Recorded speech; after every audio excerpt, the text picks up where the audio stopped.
सोची थी, एक सोच थी, वो एक विचार था ये कि शिव को ही अब अपना गुरु बनाएंगे। शिव को उन्होंने अपना गुरु बना लिया और उसके बाद के वर्षों में, उसके बाद जो समय गुजरा, धीरे धीरे उनके जीवन में कुछ घटनाएं होने लगी। वो जो चाहते हो जाता, वो जो सोचते हो जाता, यहाँ तक कि इतनी घटनाएं घटी कि उनको लगता था कि महादेव दिखाई नहीं देते हैं, लेकिन वो एहसास करा रहे थे, महसूस करवा रहे थे कि मैं हूँ। और इतना ज़्यादा ये हो गया कि एक दिन साहब भैरवानंद जी के मन ने ये समझ लिया कि वो शिव सचमुच में गुरु हैं। जब उनके मन में समझ लिया ये, तब उन्होंने लोगों को कहना शुरू किया। आप लोग इस कहानी को जानते हैं कि नहीं, कि साहब ने शिव को गुरु कैसे बनाया, कैसे उनके जीवन में नमः शिवाय आया और कैसे आकाशवाणी हुई कि तुम क्या करते हो। देखिए, अभी अभी जो प्रश्न में हम लोग बात कर रहे थे, उसका उत्तर इस घटना में भी है। आकाशवाणी हो रही है और सुबह की बेला है, अभी सूर्योदय हुआ नहीं है। साहब बैठे हैं अकेले, आवाज आती है कि तुम क्या करते हो। साहब बाद में कहते हैं हमेशा कि उस दिन मैं डिप्टी कलेक्टर था, मधेपुरा से बेगूसराय आया था और बेगूसराय में रात में जिनके यहाँ रुका था, उन्हीं के अहाते में, उन्हीं के कैंपस में सुबह में कुर्सी लगा के बैठा हूँ। 4 साढ़े 4 का समय है और कहीं कोई नहीं है, आवाज आती है। साहब ने कहा कि मैं किसी का बेटा था उस दिन, मैं किसी का पति था उस दिन, मैं किसी का पिता था उस दिन, मैं किसी का दोस्त था, मैं खुद लौकिक जगत में डिप्टी कलेक्टर था। लेकिन जब आवाज ने पूछा कि तुम क्या करते हो, तो मैंने उत्तर क्या दिया था। साहब ने उत्तर में क्या बोला कि मैं क्या करता हूँ। उन्होंने उत्तर दिया कि मैं शिव शिष्य बनाता हूँ। देखिए, हालांकि बाद में वो कहते कि यही करके तो मैं फंस गया, मैं कुछ और कहता तो शायद ये काम मुझको नहीं मिलता, लेकिन मैंने न जाने क्यों ये कहा कि मैं शिव शिष्य बनाता हूँ, शिव शिष्य बनाता हूँ। आवाज ने कहा कि जो तुम करते हो वही दूसरे को करने को कहो। तब साहब ने कहा कि मैं क्या करता हूँ। तब उन्होंने सोचा कि मैं क्या करता हूँ, तो उनको याद आया कि मैंने क्या किया, मैंने पहले शिव को अपना गुरु बनाया और अब मैं दूसरे को शिव शिष्य बना रहा हूँ। मतलब स्पष्ट हो गया कि काम क्या है। गुरु की दया गुरु आदेशित अनुसार करने भर से मिलती है। गुरु की दया यानी गुरु ने जो आदेश दिया है उतना ही करने से गुरु की दया हो जाती है। कैसे? एक आश्रम में गुरु और शिष्य की परंपरा थी। उसमें एक बालक आया और उसके गुरु बहुत व्यस्त थे उस समय, तो वो आके बोलता है कि मैं आपका शिष्य बनना चाहता हूँ। गुरु व्यस्त हैं, बहुत लोग हैं, फिर बोलता है कि मैं आपका शिष्य बनना चाहता हूँ। गुरु कहते हैं कि हाँ ठीक है जाओ। शिष्य कहता है कि क्या करूँ जाकर, मतलब अब शिष्य मैं बन रहा हूँ आपका, तो गुरु का आदेश क्या है मेरे लिए।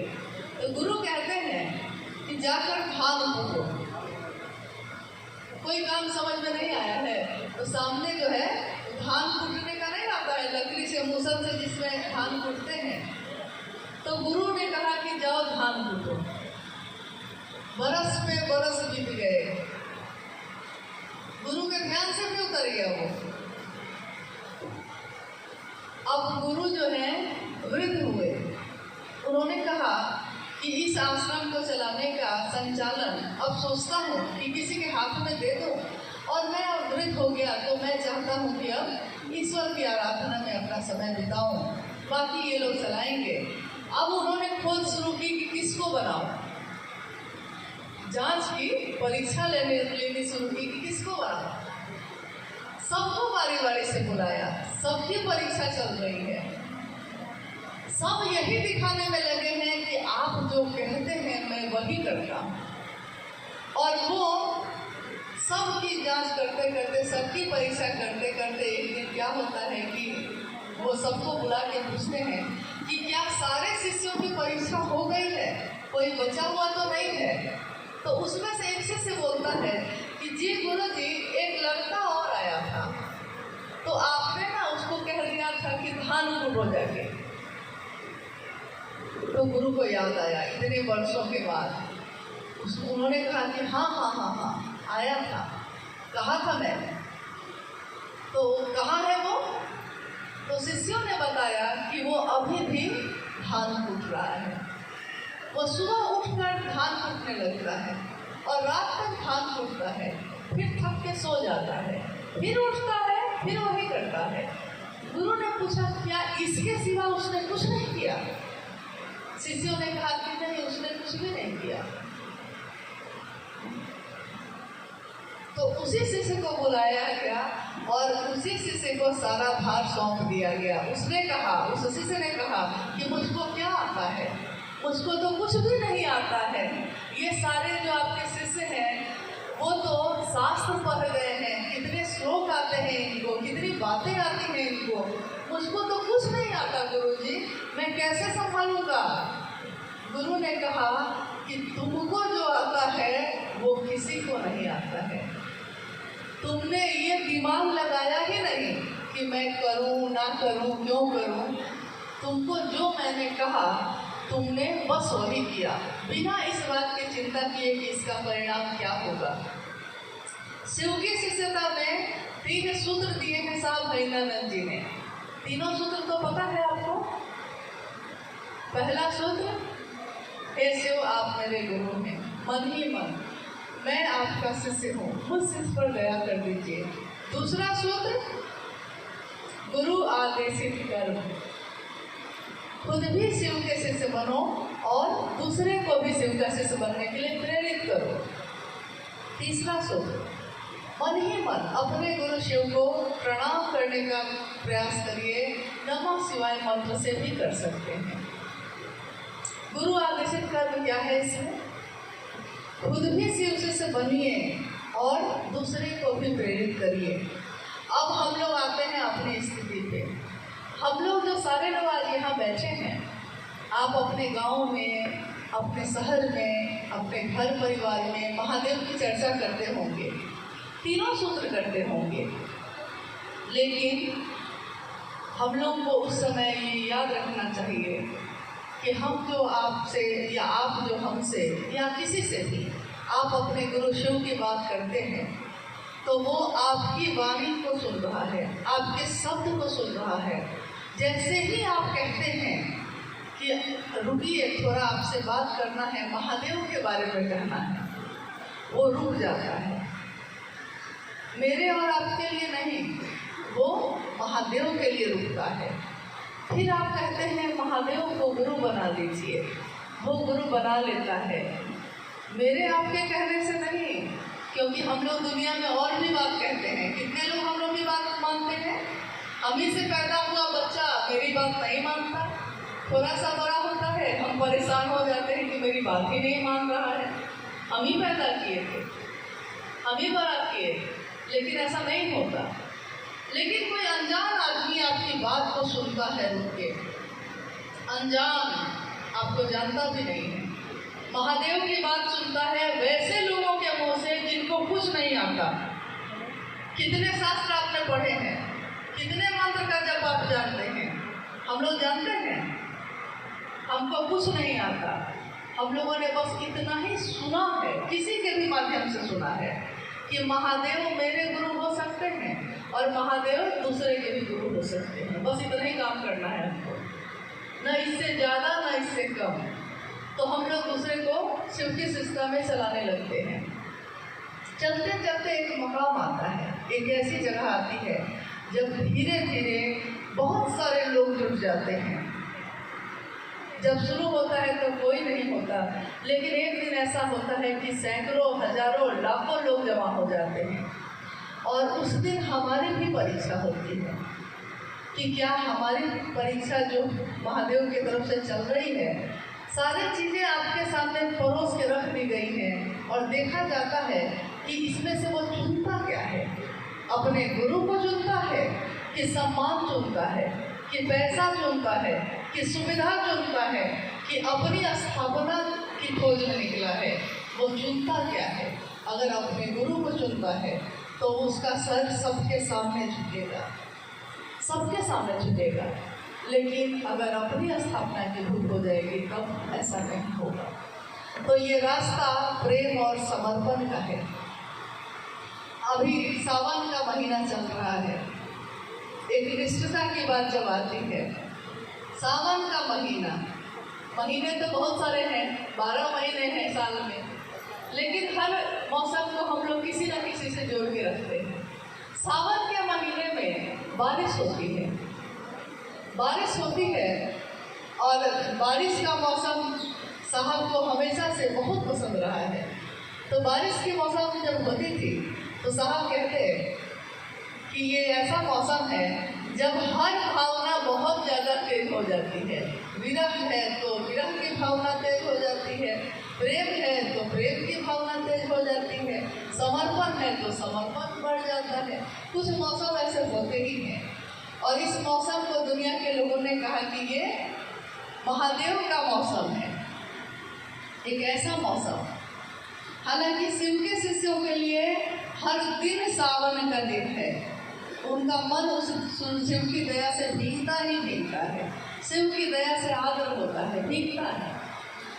आपने देखा होगा कि सावन के महीने में लोग कांवर पे जल लेकर संकल्प लेते हैं और शिवलिंग पे जल चढ़ाने के लिए रास्ते पे पैदल चलते हैं। हो सकता है आप लोग भी कभी गए हों या आपने दूसरों को देखा होगा।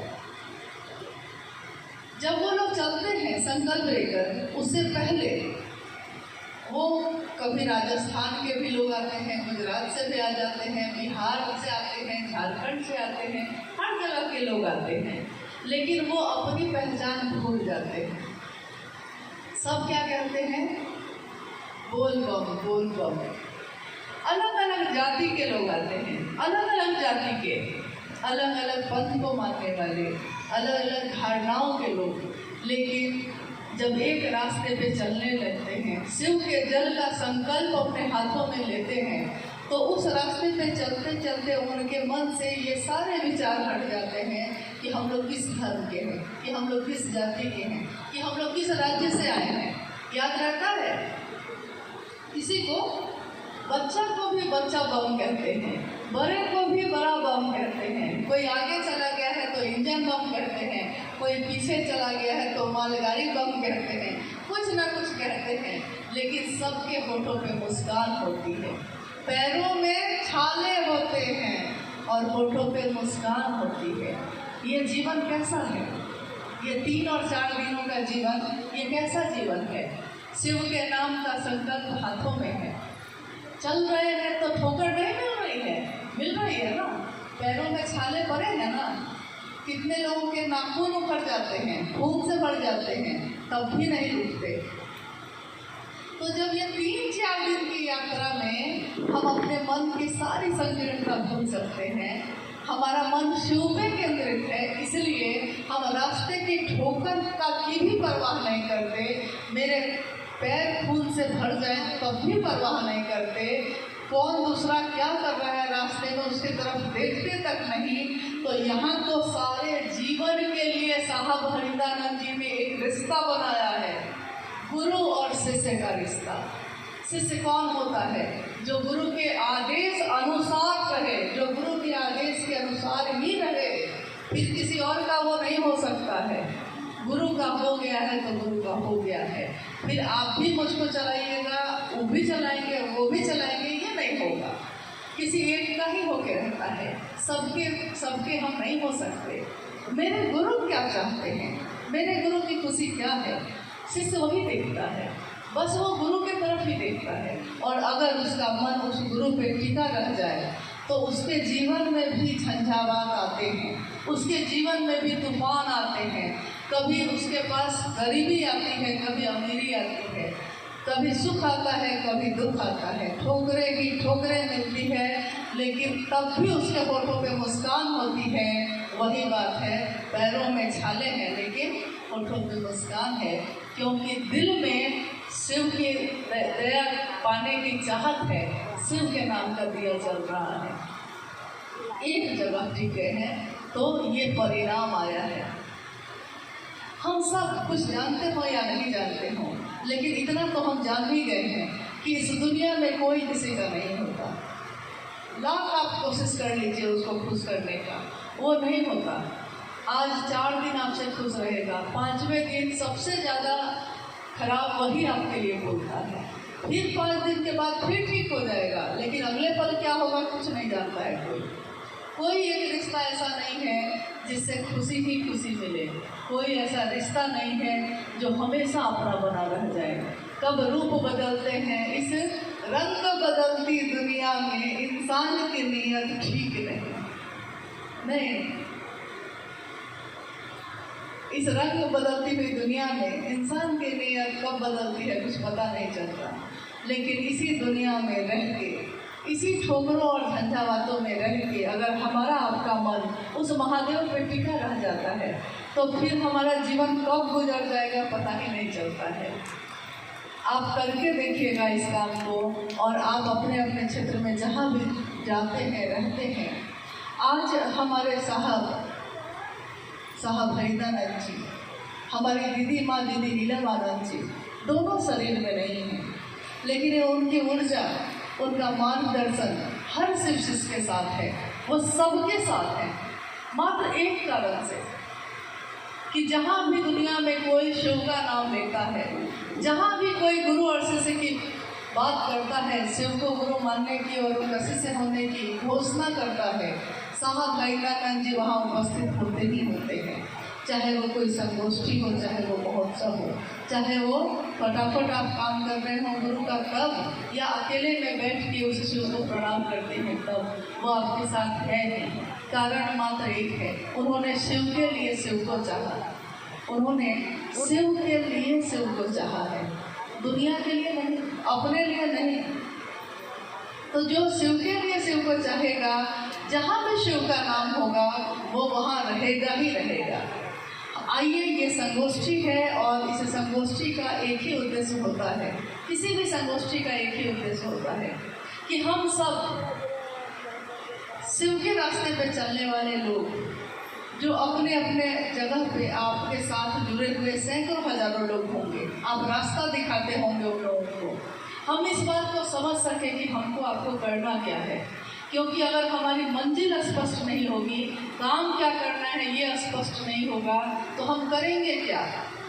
हम भोजन इसलिए बनाते हैं कि क्योंकि हमको पता है कि उससे पेट की भूख खत्म करनी है। हम अपने घर को इसलिए साफ करते हैं क्योंकि हमको पता है कि इसी घर में रहना है। हम पानी की व्यवस्था करते हैं क्योंकि हमको पता है कि प्यास बुझानी है। हम हर काम तभी करते हैं जब हमको पता हो कि इसका रिजल्ट क्या होगा, इसका परिणाम क्या होगा। हम गुरु शिष्य की बात करते हैं, हम अपने गुरु शिव की बात करते हैं, और इसका कारण हमको अगर पता नहीं हो तो क्यों करते हैं, तो इसका परिणाम भी वैसा नहीं होगा जैसा साहब ने सोचा है। उन्होंने साफ कहा था कि संगोष्ठी का अर्थ होता है कि एक भाव से सब उस गोष्ठी में बैठे, सबके मन में एक भाव हो, मेरे गुरु शिव का कार्य कैसे विस्तार पाएगा, ये सोच हो, सबके मन में यही एक सोच हो उस समय, और सबके हृदय में एक ही भाव संचरित होता हो, एक ही भाव की तरंग वहाँ पे मौजूद हो। तो संगोष्ठी में हम आज जो बैठे हैं, ये शिव शिष्यों की संगोष्ठी है। शिव के शिष्य का उद्देश्य क्या होगा, अपने गुरु शिव की स्थापना होगी, इसके इतर कुछ भी नहीं, इसके अलावा कुछ भी नहीं हो सकता। तो हम सब आज इस संगोष्ठी में इस विषय पे आते हैं कि हमको करना क्या है। आपको खुद भी शिव शिष्य बनना है। एक लाइन की बात है ये, हमको खुद भी शिव से बनना है और दूसरे को भी प्रेरित करना है। लेकिन अगर ये काम करते करते हम सबके तरफ देखते रहेंगे कौन क्या कर रहा है, कौन क्या कर रहा है, तो न तो खुद शिव से बन सकेंगे, न तो दूसरे को चला सकेंगे। इसलिए पहले तो दूसरे की तरफ देखना छोड़िए। एक बार हम लोग कहीं से आ रहे थे साहब के साथ, उन्होंने कहा कि देखो देखो उस घोड़े को देखो। एक घोड़ा जा रहा था, मतलब घोड़ा गाड़ी नहीं होती है, घोड़ा के पीछे गाड़ी लगी होती है बग्घी, तो देखो उसके आंखों के दोनों तरफ क्या बांधा हुआ है। तो हम लोगों ने देखा कि आंखों के दोनों तरफ ऐसे करके पट्टी बांधी हुई है, घोड़े के दोनों तरफ आंखों के पट्टी बांधी हुई है, मतलब ऐसे कुछ क्या कहते हैं उसको, मतलब ऐसे बांधा हुआ है। तो इससे क्या होता है कि वो घोड़ा क्या देख रहा है, अब वो देख ही नहीं पा रहा है, न इधर देख पा रहा है न इधर देख पा रहा है। तो वो क्या देख रहा है, वो सिर्फ रास्ते को देख रहा है। तो उसकी बग्घी न इधर जाएगी न इधर जाएगी, उसकी बग्घी रास्ते पे ही चलती जाएगी और एक दिन मंजिल को पहुंच जाएगी। मंजिल है भगवान शिव स्वयं, रास्ता है शिव की शिष्यता का, चलना है शिष्य का भाव लेकर। और अपनी आंखों के दोनों तरफ कुछ ऐसा ही कर लीजिए कि न इधर दिखाई दे न इधर दिखाई दे तो कहाँ जाना है वो दिखाई दे। तो आइए हम लोग कुछ जिज्ञासाओं पे बात करते हैं।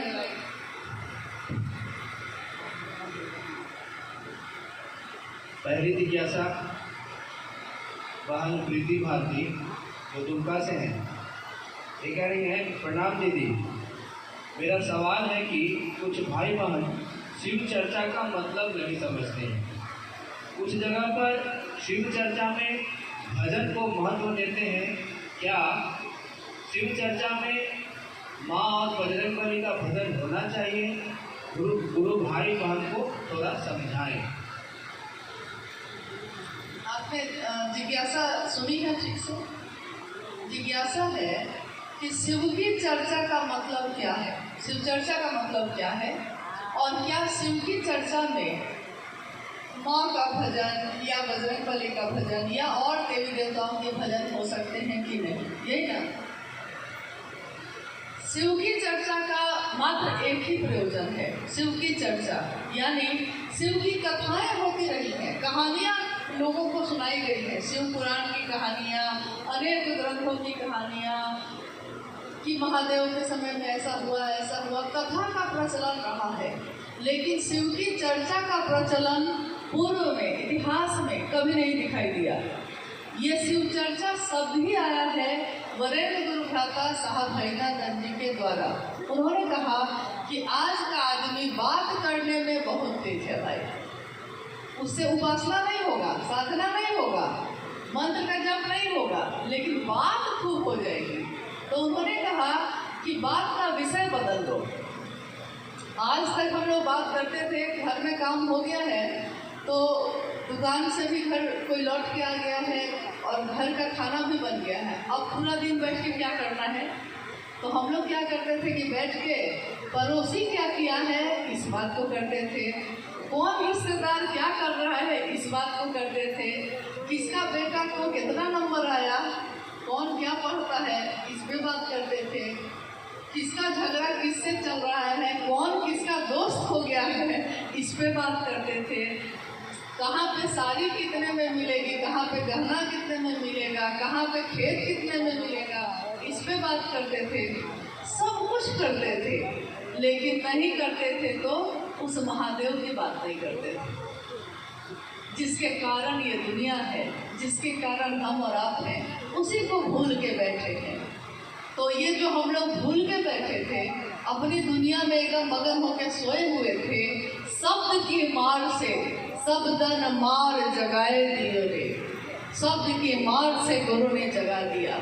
उन्होंने कहा कि शिव की बात करो, क्योंकि जिसकी बात हम सबसे ज़्यादा करते हैं हमारा मन भी धीरे धीरे उसके जैसा हो जाता है। तो सब बात करना हम जानते हैं, महादेव की बात नहीं कर सकते हैं, जितना आता है उतना ही करेंगे। और आप देखिएगा कि कहीं पे अगर किसी गांव में आप खड़े हो जाइए, चौक चौराहे पे, और आप देखिए एक आदमी, अभी शादी का मौसम गुजरा, एक आदमी खड़ा होकर अपनी बेटी की शादी की बात शुरू किया है। धीरे धीरे चौक का सारा लोग उस जमा हो जाता है। अब सब अपनी अपनी बेटी की शादी के लिए परेशान है, सब अपनी अपनी बेटी की शादी की परेशानी बयान कर रहा है। क्रिकेट का मौसम आता है, फुटबॉल का मौसम आएगा, तो उसमें क्या होगा, एक आदमी क्रिकेट की बात शुरू करता है, भारत पाकिस्तान होने लगता है, लेकिन थोड़ी ही देर में उस चौक के सारे लोग जमा हो जाते हैं, वहीं पे दो टीम बन जाती है, कौन जीतेगा कौन हारेगा, अब इसी पे बात हो रही है। यानी हमारे आपके अंदर ये ताकत है कि हम अगर किसी एक चीज की बात शुरू करते हैं तो हमारे आसपास के माहौल पे उस बात का असर होता है। हम शिव की बात शुरू करेंगे तो लोग शिव की बात में जुटेंगे कि नहीं जुटेंगे। जब हम क्रिकेट की बात करते हैं तो जुट जाते हैं, हम खेत की बात करते हैं तो जुट जाते हैं, हम किसी भी लौकिक बात को करते हैं तो सब कोई जमा हो जाते हैं। तो क्या हम महादेव की बात करेंगे तो लोग नहीं जमा होंगे? आप निकल के तो देखिए, आप करके देखिए, आप जैसे ही बात शुरू कीजिएगा दो आदमी खड़े होके सारे लोग जमा होने लगते हैं। अभी हम लोग दुमका में रुके हुए हैं, साथ में जो गुरु भाई लोग आए हैं, सुबह में चाय पीने चले गए, लौट के आए तो बोले कि कुछ अफसर लोग जा रहे थे खेल के, और हम लोगों ने कहा कि थोड़ा सा रुकिए, महादेव की बात करते हैं। एक रुके, दो रुके, सब के सब रुकने लगे। एक की घोषणा हुई तो दूसरा कहता है अरे ये जो है इसको भी समझाइए, इसकी भी घोषणा करिए। देखिए क्या हुआ, ये एक व्यक्ति को रोका आपने, महादेव का नाम सुना, सब पे प्रभाव है। तो कमी कहाँ हो रही है?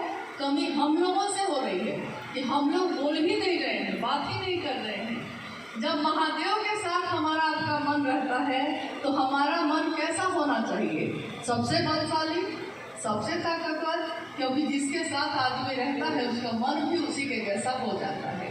तो शिव की चर्चा करने का स्पष्ट प्रयोजन है कि हम खुद भी शिव के शिष्य बने, क्योंकि मेरा मन भी याद रखे कि मैं शिव का शिष्य हूँ, और हम दूसरे को भी उस रास्ते पे प्रेरित कर सकें। इससे ज़्यादा शुभ, इससे ज़्यादा कल्याण आप किसी का भी इस जीवन में नहीं कर सकते, क्योंकि उसको आपने अपने लिए नहीं रोका है, अपने शिव के लिए रोका है।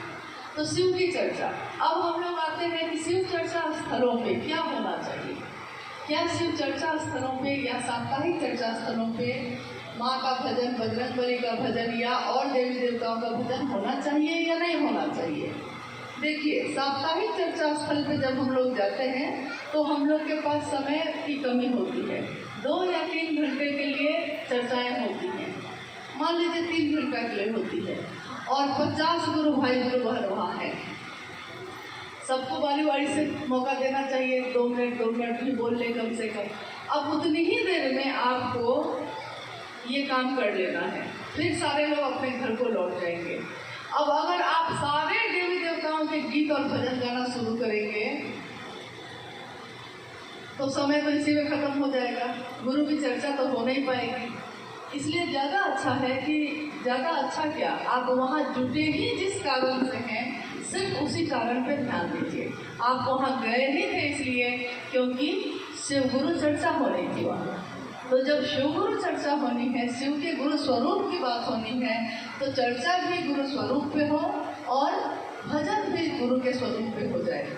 अब रही बात कि अन्य लोगों का क्यों नहीं हो, तो भाई आप अपने घर में जाके जितना मन है गा लीजिए, कोई रोका है? घर में तो आप आराम से 24 घंटा रहते हैं, जब मन है जो मन है गा लीजिए, लेकिन एक अनुशासन तो होना चाहिए कि उस जगह पे आप किस लिए जुड़े हैं। अगर सारे लोग यही करने लगेंगे तब तो फिर शिव चर्चा का कोई मतलब नहीं रह जाएगा। इसलिए निवेदन है कि जिस काम को करने का ठाना है, आपने जो काम कर रहे हैं उसको अच्छे ढंग से किया जाए, सही ढंग से किया जाए।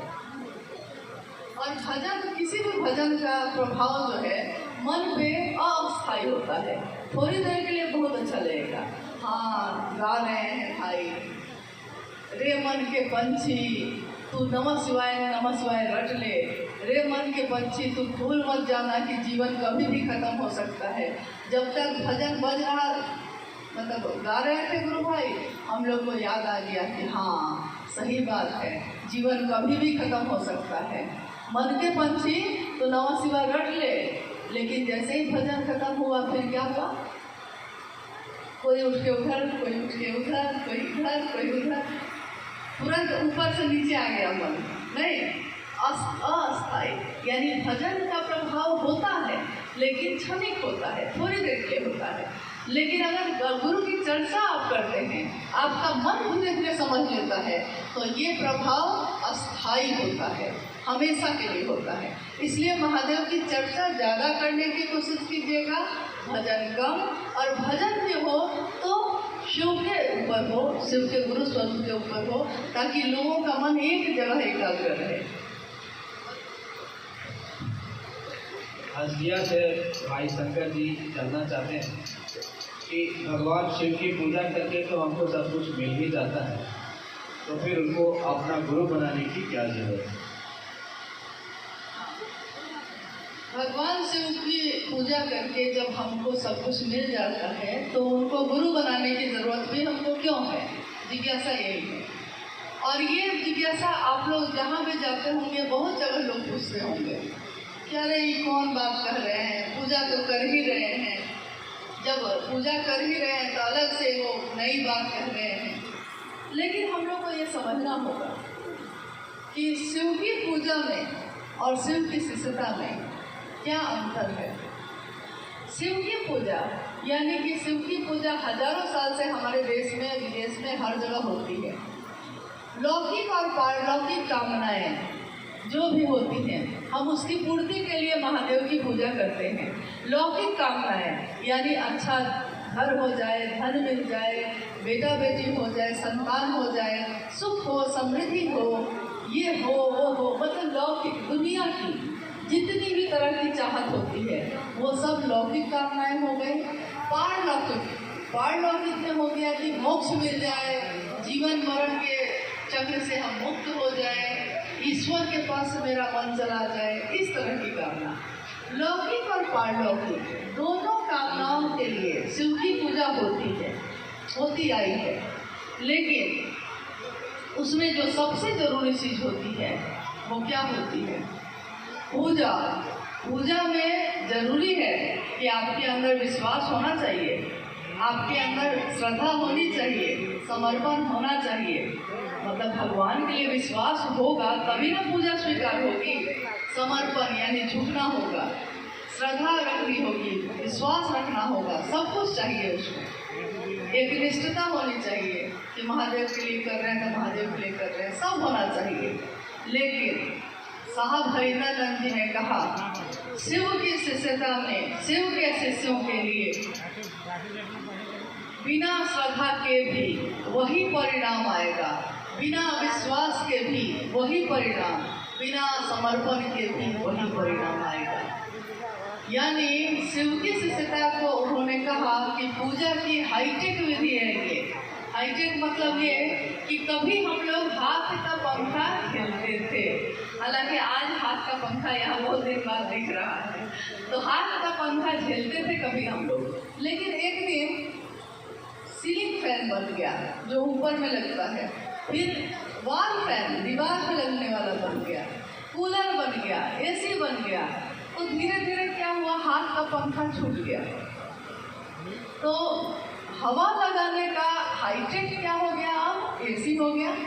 हाईटेक विधि हवा वो भी लगाता था, हवा ये भी लगाता है, लेकिन इसको जहाँ हफ्ते हम लोग थक जाते थे, अभी खाली एक स्विच ऑन करते हैं, पंखा की हवा, कूलर की हवा में ठंडे हो जाते हैं, तुरंत होता है ना वो काम।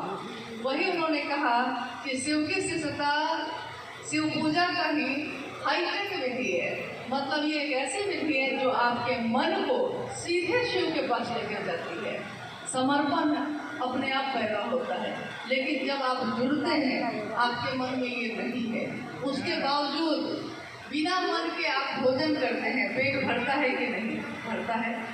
बिना मन का दवा खा लिए हैं, डॉक्टर बोला है कि दवा खानी ही पड़ेगी, मन नहीं है खाने का, दवा खानी पड़ी है तो खा लिए हैं। बीमारी ठीक होगी कि नहीं होगी? होगी। साहब ने यही कहा कि बिना श्रद्धा, बिना विश्वास, बिना समर्पण के भी अगर शिव को आप अपना मानकर खड़े रह जाइएगा तो एक दिन वो शिव आपके अंदर ये चीज उतार देगा कि आपके अंदर उसके लिए श्रद्धा भी पैदा हो जाएगी, विश्वास भी पैदा हो जाएगा, समर्पण ही समर्पण होगा और एक दिन ऐसा होगा कि एक निष्ठ हो जाइएगा। मतलब शिव नहीं तो कोई नहीं, जैसा उमा ने किया था। पार्वती के लिए हम लोग कहते हैं ना, वरहु शंभु नहीं तो रहूं कुंवारी। अगर मेरा वर होगा कोई तो शंभु होगा, नहीं तो कोई नहीं होगा। ये है एक निष्ठता। मैंने वर अपना माना है तो शंभु को, नहीं तो किसी को नहीं। तो मैंने गुरु माना है तो शिव को, नहीं तो किसी को नहीं। और जब जगत गुरु शिव आपके गुरु होंगे तो दुनिया का कौन होगा जो आपका अपना नहीं होगा? जो महादेव का है वो मेरा भी होगा, आपका भी होगा।